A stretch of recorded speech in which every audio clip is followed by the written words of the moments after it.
change in the angle on 25, because that ball looked like it was a few boards left of where she has been playing, but maybe she's starting to move around a little bit out there. I think she's starting to move in, Denny. She's seen the ball or the lane starting to break down just a little bit. And when that happens, you mentioned it's kind of like a lacquer condition. Here she's around the 7th board, not giving it too much swing. Ball coming right back up to the 9th board at 45 feet. You can check the last match. We are going to get a chance to see here. Much farther outside, Denny. 5 board all the way out to the 3rd board there. So she had tightened everything, moved it all inside a little bit on lane 25. Yeah, she's moving left. No question about that.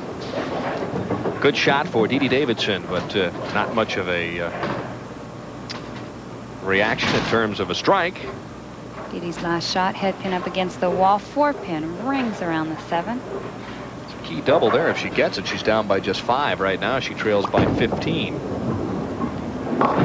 Switching to the shinier surface bowling ball to convert the 7-pin. I think a lot of players out here are still waiting for Dede Davidson to really arrive. And when she does, see, I think she's got player of the year type potential physically. I don't think there's any question about that. Well, she has a new sponsor recently, so she's not under any financial pressures. And I think once you get into those conditions, then you do perform a lot better. I know in the past she has been under the pressure of trying to make a dollar out here, and it's just tough to bowl under that type of condition, Denny. And the lane conditions are one thing. The economic conditions are indeed another. Another good shot. Dede Davidson pulling a super game. Just one mistake, but she trails by 15. When we come back, we'll wrap up the semifinal game here from Hoffman-Estates. And while we were gone, a strike in the 6th, the 3-bagger for Nikki G. She leads by 25 and could extend it to 35 with an X here. Really feeling a lot more comfortable, Denny. By moving in, she's opened up her pocket. That time she threw the ball too far to the right, though. That was not a good shot at all. She missed by a good 3 boards, I think, on the right-hand lane. Fortunate to leave just a 2-pin. Well, it's one thing moving everything left, but if you move everything left and you miss right, you're going to leave something on the left side of the head bit. And you're not going to like it normally. She got a big break by just leaving the 2-pin. This is the strike she threw in the 6th frame. Flush. Then she got up and missed right and left herself with a 2-pin, trying now to convert this pair. And gives Dede Davidson a chance to come back as well. Nothing worse than watching your opponent string strikes, but the 3-bagger ends in the 7th. Dede down by 24 with a couple of strikes, would be within 4. Dede's last title, the 1991 Queens, came from the 2nd position. Defeated Jeannie Maiden, the top seed that night in Rapid City. We talked about that a couple of weeks. Cedar Rapids. Yeah. We talked about that a couple of weeks ago about the top seed losing in that event. Dede with 3 career titles. A little too much room, and she knew it the moment it left her hand and just tried to body English that thing into the pocket, but it didn't work.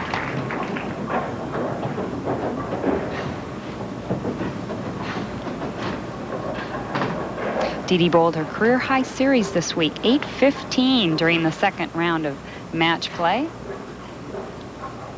Included in that her 300 game. It's a nice run. Very good week for her. Very memorable week for her. 2. Well, Dede said, "I'll take 2," and that's exactly what she got.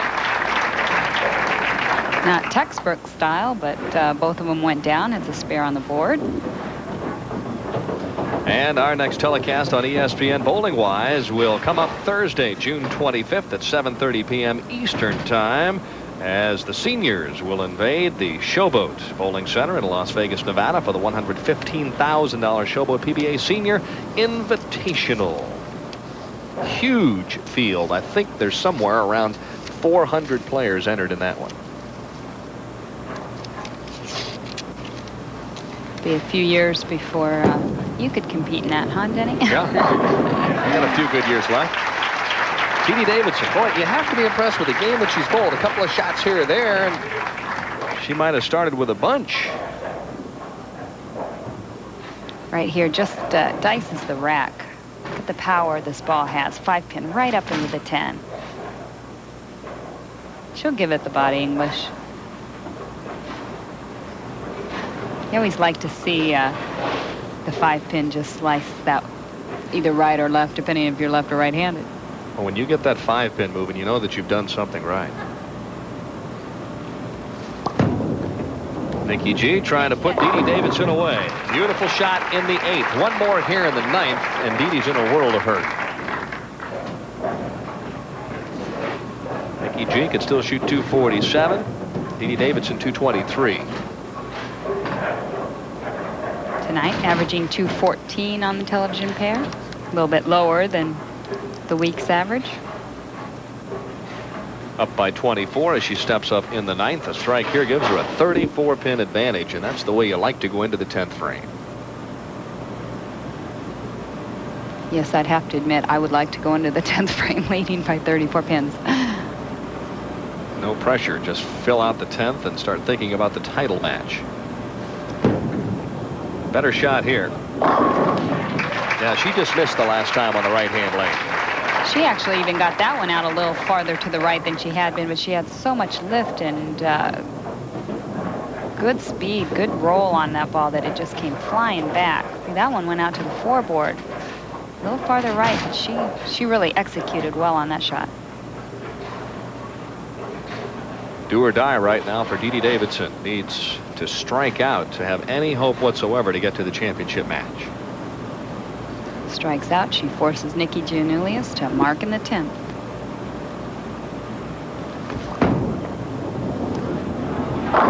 Oh. Well, there's the first one, and a powerful shot it was. Nikki looking at the scoreboard now, just keeps her head down. Critical open in the 3rd was what really turned this one early, and then of course the way Nikki has been bowling, striking 5 of the last 6 frames hasn't helped the cause any. Dede just pulling that one a little too much in the 3rd frame. Said she has to tug it, and when you feel you have to tug it, you can't throw it left for a left-hander.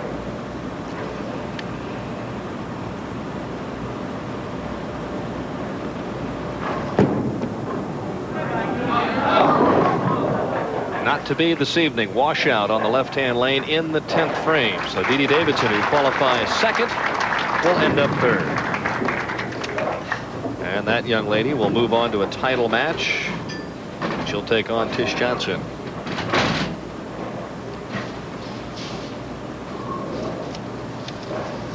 Tish surprised me in her interview, saying how nervous she was. She really thought she was going to be sick. People just don't realize how much pressure there is on those top seeds. I mean, it's just so much easier to get to the title match from any other position. But when you're the top seed, all you can do is sit around and watch people bowl and then hope that you come out and perform at a high level, because there's not much startup time. Well, Tish won last week from the number 2 seed. You're right, and lately with the statistics this year, I don't think I would want to come out and be the top seed. Nikki Gianulias wraps up another match, her 2nd. She will move on to the title game and take on our top seed.